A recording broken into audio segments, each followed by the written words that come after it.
Hello, everyone. Welcome to Inside the Birds TV with Jeff Mosher and Adam Caplan, presented by DraftKings. And today we've got a very special guest. He's making his ITB debut. He's Philly strong. He's Temple made. And, of course, he's a superstar anchor of SportsCenter, 6 o'clock, ESPN. None other than Kevin Negandhi. Kevin, welcome to the show. Thank you so much for joining us. Thank you, and it's great to be here with you guys, and welcome to my small cubicle. I will say, if you come around, you can see I make sure I represent Philly really well. I've got like this great little art there, and then for Philly Eagles fans, I've got like that stuff. I got a whole bunch of bobbleheads. Like we make sure we represent. Wilbert, I see Wilbert, Bill Berge. Yep. Yeah, we got Randall, Wilbert, Ron. We've got Carmichael, of course, Chuck, Donovan, and Reggie. Got you. Okay. Nice. All right, great. Can't wait till someone from this year's team might get on. The way things are going, I don't know if we're gonna see that. Before we get started, we want to tell our listeners to download the top-rated DraftKings Sportsbook app today and use code ITB for a special offer when you sign up. That's ITB for a special offer when you sign up only at DraftKings Sportsbook. So, Kevin, all right, I've heard you do your interviews on 97.5 The Fanatic, and I can tell week after week, like your voice gets a little bit more tense as the weeks go by, and I'm just waiting for you to just all out lose it on air over there. But you know, your hair is intact. It's looking pretty good. So how is this season impacting you? It's tough. It's frustrating, right? Yeah. When you take a look historically, it's maybe the worst division in the history of of the NFL, and they have the parts and the pieces, and we all see all the mistakes. The problem is we see the same mistakes over and over and over again. It's not like just one thing. It's multiple things that keep on happening. I described it a couple weeks ago where Sunday is we can't wait all week for the game, right? And then literally the first series happens, and for the next 3 hours you're like, why was I excited about watching this game? Like it's torture. Because we can see how this is all playing out. Like, finally, if the offense gets a great drive, the defense will give up a score immediately, right? We've seen this over and over again. They won't run the ball consistently, or the passes are too high, and no one's running the right routes. And, my God, our quarterback's just getting sacked left and right and falling down. And then, like, Monday, we go through the grieving, right? We're really angry. And then Tuesday, it's like the Men in Black, like somebody brought in that little erasure, bing, like Wednesday, we're all of a sudden having hope again, right? And I think that's because how trash the division is, because we look around and say we're still in the hunt. After losing that to that Giant in that Giants game, the way they lost and watching that they couldn't continue to catch a quarterback because they don't have linebackers, that's when I was like, we're done. It doesn't matter, because I knew the stretch was going to be brutal. I viewed it this way, guys, that if they had won those 3 games against division, Giants, Cowboys, Giants, you'd 4-4-1. Then if you won 1 game in the 5-game stretch that they're in right now, and I was hoping it was going to be the Browns, then it would have put us in a position where you have 5 wins with the final 2 games against the Cowboys and Washington. And if you get one of those wins first to 6, you win the division.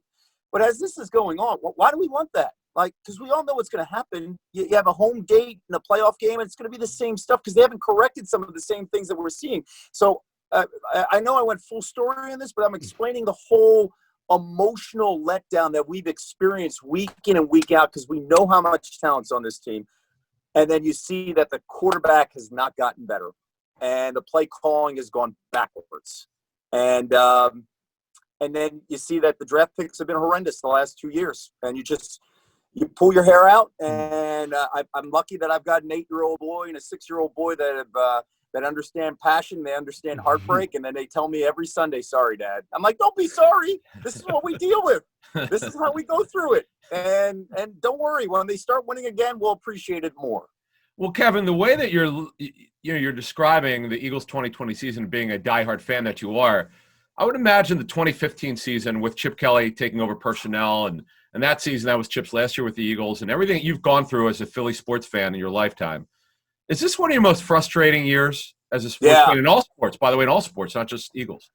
Totally. Probably the most frustrating year. I mean, you can go back to Andy's final year, right, where it was just bad vibes. Yeah, It just didn't, you kind of felt. I remember it was like the Seattle game at the end of November, and you're like, oh gosh, it was a Thursday night, maybe. I don't off the top of my head. It just felt sinking, right? And that's kind of where I'm at right now. Like, and I didn't think, guys, that 3 years after winning the Super Bowl, that feeling would immediately come back, because I thought that the quarterback that we have in place and the commitment that it felt like they had when they drafted him, that they wouldn't let him down, that would hold true. That hasn't held true here. The way the draft is approached, the way they've gone with protecting him, I just don't understand it. The whole concept was get the franchise quarterback, build around him, and they've done a terrible job making sure he's protected. And what makes it worse here, Adam, is that I don't have any hope. Where's the hope where we can hang our hat on one or two things? Hey, that's the bright spot, right? Maybe Jordan Mailata, but then they bring in Jason Peters, right? Maybe Travis Fulgham, but then they bring in Alshon. And it's just like you're taking reps away from these guys, and then the playmaker is Miles Sanders. And then he gets less than 10 touches against the Seattle team that's terrible on defense. That's the frustrating thing. What are we hanging our hat on in growing with this team? I don't know right now. You saying that makes me feel – I feel like the scene in Tommy Boy, to go back for people, where he starts playing with a really nice toy on the executive's desk, and then he starts smashing it to pieces. You got Travis Fulgham. You have Miles Sanders, and now you're just smashing them to pieces. But so one of the things I wonder about, with you being up in Bristol, and you're obviously around a lot of people in the media, but also guys who've coached, guys who played in the league. Is there kind of this kind of common sentiment of surprise among the NFL people up there that the Eagles have dropped to be at this level of bad? Well, I can tell you that we don't see a lot of people now because we're dealing with COVID, so I don't run into the analysts as much. But the guys that I text mentioned me up on Sunday, like, what are we watching? Let's go. They're sick and tired of talking about it. Actually, I just looked at our Sports Center segment. It's a Friday. We're taping this, and at 6 o'clock, we're going to have something about what Carson said today. And immediately, I'm going to be talking to Ryan Clark, and immediately my thought was, man, Ryan's not going to want to talk about this team. He's fed up, and I think there's and I've talked to a variety of different guys and different takes. Some are just, this is all on the quarterback. Some are, what happened to Doug? Some are, how he's got to go. So it's a variety of different conversations with different opinions, and guys also picking my brain, like, what are you seeing? I'm a passionate fan. You guys know that. I'm not shy about that. But I also feel like the background that I have in the media, I do look at things objectively. And I will sprinkle a lot of stuff about, hey, this shouldn't be happening. And I get to kind of have the best of both worlds. So when they come to me, they know I'm not coming in as just, hey, blow everything up. It's me being measured. But there have been many times that it's tough to be measured when you're seeing the same things happen over and over again. And these guys come back and they say the same stuff. I mean, I was hit up earlier today by a former NFL quarterback, and he was honestly speechless on what he's seeing on tape with the offense. And he was just like, I don't even know where to begin. And I'm like, yeah, well, welcome to Philadelphia. Kevin, I know from working with you at ESPN, particularly on Sports Center, the 2015 season, I know it frustrated you with Chip Kelly's regime, obviously. But then a couple years later, miraculously, you work with Chip, with College Football Live or College Football. Yeah. What was that relationship like? Because, look, I know that you were not exactly happy with the way things ended with Chip there. Yeah, it's so funny. I've encountered a couple of those moments. Like, I work on Saturdays with Mark Sanchez, and Mark's become a very good friend. But I was the one on the morning Sports Center on Fridays that did the infamous play that he's known for, on a not top 10. And Mark and I, I didn't know how he was going to respond when he saw me, and me and him have formed a great relationship. But like the same thing with Chip, I was very critical. I mean, I remember that. Yeah. And on social media, where I feel like it's my personal account and I can actually voice my opinions.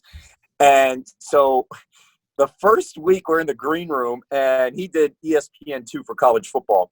And I'm with, all the guys like the Booger McFarlanes, the Jonathan Belmas, the Joey Galloways, and Chip's in there, and Mac Brown, and we're all watching games. And Chip, I didn't know what to say, so I was just really cool with Chip. But Chip made a comment about Wawa to me, and he's like, you know how it is, Kev. You know how it is, with our Wawas. And I was like, well, hey, okay.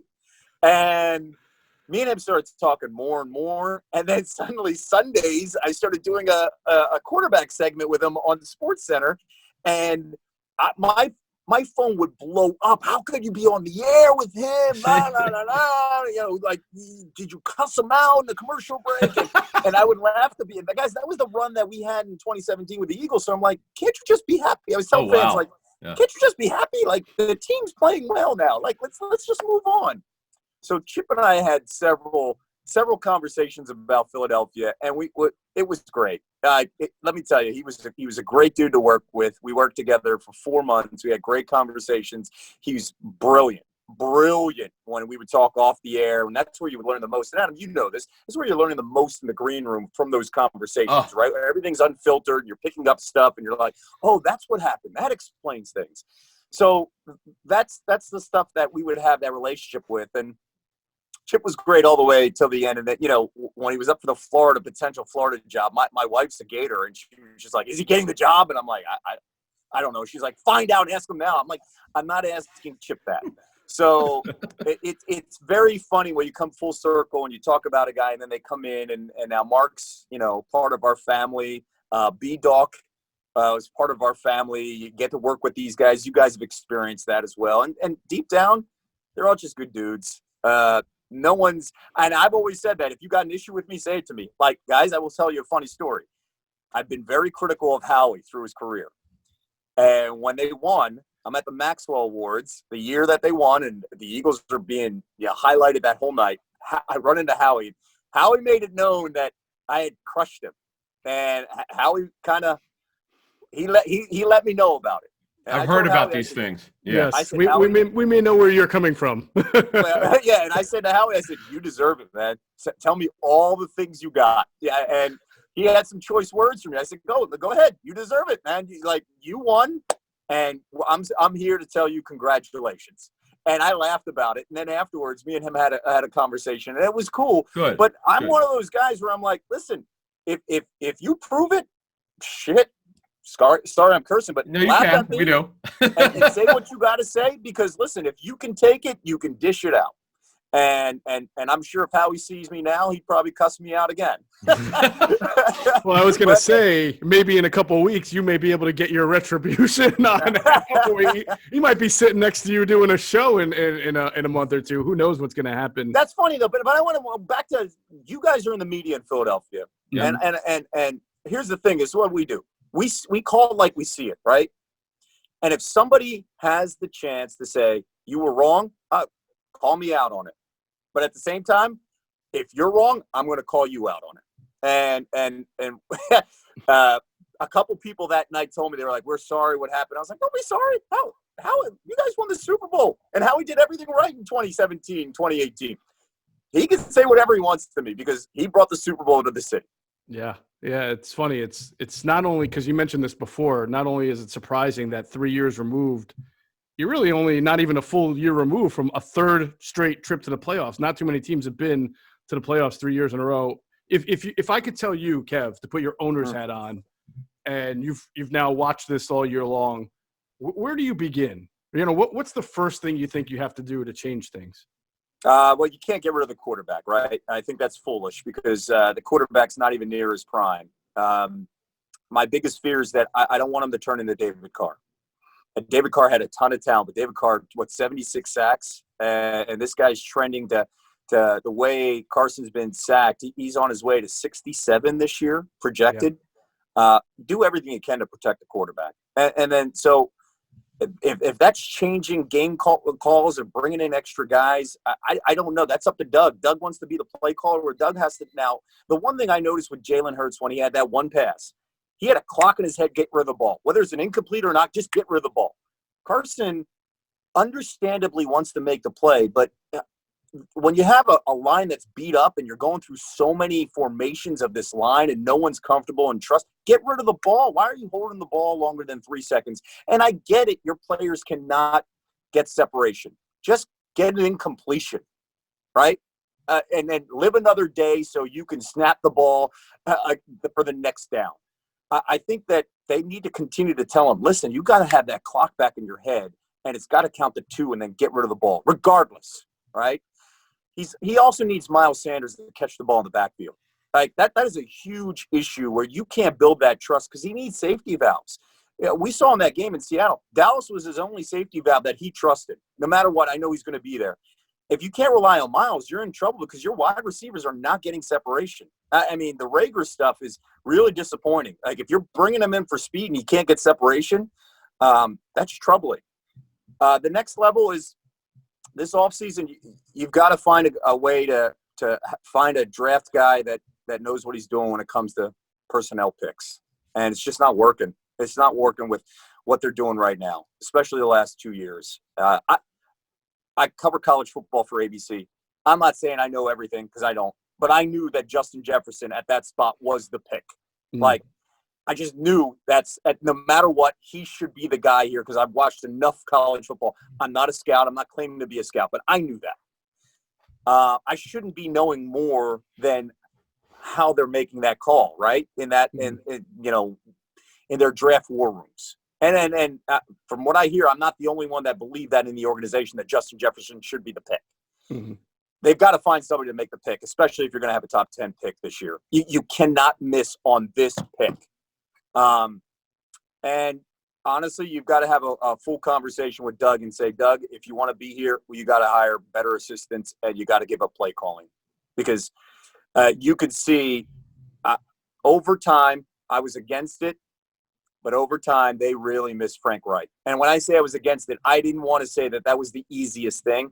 They really missed Frank Reich around there. And the trust that was established with the quarterback and Frank Reich, they missed that within. And those are the three things. You can't do anything with the quarterback, right? So you got to get somebody who's going to be able to make like draft picks and hit on them. And you've got to have a coach that's going to basically say, how do I make this better for my quarterback, who's my franchise? Kevin, being up at ESPN, every week, being a sports fan as you are, and particularly Philly, obviously, have you run into a lot of people from Philly since you started there many years ago? Oh, a lot. Yeah, it's pretty cool. The Chris McKendrys of the world, and you run into Susie Colbert. They do a really good job hiding, not hiding, but not revealing their allegiances. I can't hold back. That's just but I will always tell people that I will be more critical of my team and I will know more about my team than somebody who says, well, I'm going to just go down the line. Like Stuart Scott influenced me so much with his Tar Heel love, right? And then you see Van Pelt with his Terp love and me with the Temple love. We know more about the team and the conference and the division than anybody else because we're following it. We're basically there because of our passion and us following these teams. So you run into a lot of people behind the scenes that are big time Phillies and Eagles fans and Sixers fans, and they come up to you and you get the chance to talk. And I found a place that's in Norwich. 2 guys that used to live in South Philly, they're brothers. They came up here and they wanted Philly cheesesteaks. They couldn't find any. So now they import their own bread and they have a place called Philly's. Oh, my God. A few weeks ago, I brought in 20 cheesesteaks for our ABC crew, and everybody had some because I was like, Booger McFarland has never had an authentic cheesesteak. And I'm like, God. Okay, I can't go to the city for 4 hours later. This cheesesteak's not going to be good. Wow. I said, but let's have something that's authentic with the right bread. And I ordered for them, and the guys delivered. So and we had a couple Philly guys come in and say, yo, that's actually legit. So that's the cool thing, Adam, about the environment here. Kev, I'll finish it off with this. It's a question that I think Adam gets asked a lot and I get asked a lot. Not quite sure how to answer it, and maybe you have a better feel for it. But people always ask us, especially in light of not just recently, but over the last few years, we've seen the industry landscape change. Friends of all three of us have come and gone, lost jobs, or just went elsewhere for whatever reasons. I always get asked, what's the future of sports media? What's it going to look like 10 years from now? I struggle with that answer, and I'm wondering if you have a better idea. Wow, Jeff, I don't know. I hope I have hair. I had more. Like 5 years play out here because, the industry has changed so much, and especially with COVID. Look what we're doing right now. We're Right. Zooming, right? Look at how my biggest fear is that we are finding out that you don't need to be it. At least media companies are finding out you don't need to be there to get the story. Right. And as a result, that hurts guys like you that are on the beat, and you guys are talking to guys behind the scenes that may not help you in a story today, but will help you in a story weeks from now, that will give you the pulse of a locker room, right? It's really tough to get to the bottom and the heart of understanding a team if you can't be there. And that's what I fear is this way of cutting costs by saying, hey, you know what? The public is okay with twisting our phone horizontally, and now it's just doing an interview instead of really good storytelling. I think that you're going to see more cuts. You're going to see cheaper labor. You're going to see, hey, can we just get this done real quick? Can we have just somebody down there just turn their phone around and ask one question instead of, hey, let's rely on the guy that's been around this program or this organization that can give us really detailed answers. That's what I fear. And obviously we've seen the newspaper business take massive hits. I get really I don't want to say depressed, but disappointed whenever I go back home and I put on the local news. And I grew up in the days of Gary Papa, right? And Visika Hema and guys in that market where I was just like, I can count them. And then, I look at the John Clarks, the Jeff Skrzewskis, and the Deuces Rogers, and the Jamie Apatis, and I'm just like, I want more. I don't want just a 1 minute thing. I want more, and the Comcast Sportsnet not being there anymore. That stuff, that stuff breaks my heart where you can't have those in-depth conversations and reports from like a Michael Barkan or a D Gunn. So my biggest fear is that the fan at home is missing out. And in the end, the media guys, the bigwigs, they don't care because they look at the bottom line, and it's hurting all of us. No doubt about it. Kev, we love having you on. We really appreciate it. I hope you'll come on with us again in the future down the road, and we'll Anytime. wrap this season up, and maybe we'll talk some Sixers and Phillies while we're at it next time. Yeah, sure. Anytime. Yeah, guys, like I actually want to apologize to the audience too. I'm wearing Cowboys colors, and I am so sorry. Like if we're talking about Eagles, and then some people could say Giants. I apologize for that. I'll do better next time. But keep doing what you guys are doing. And honestly, whatever happens to this season, somebody asked me this earlier this week, and I think we're going to all pose this question more and more. If we had to go through a season like this to win the Super Bowl, all of us would have said, heck yeah, right? That's true. And we're going through it. So whatever happens to Howie and Doug in the future, we got to be thankful for what they did moving forward. But we'll see how they protect Carson after 2020. Awesome. We will. Thanks again. Kevin Negandhi, ESPN, Philly Proud, Temple Made. We will catch everybody on the next episode. Make sure that you're watching the Inside the Birds live pregame show presented by DraftKings this Sunday. Catch you later, Kev. Fellas, be good. Be safe. Happy holidays. You too. Take care.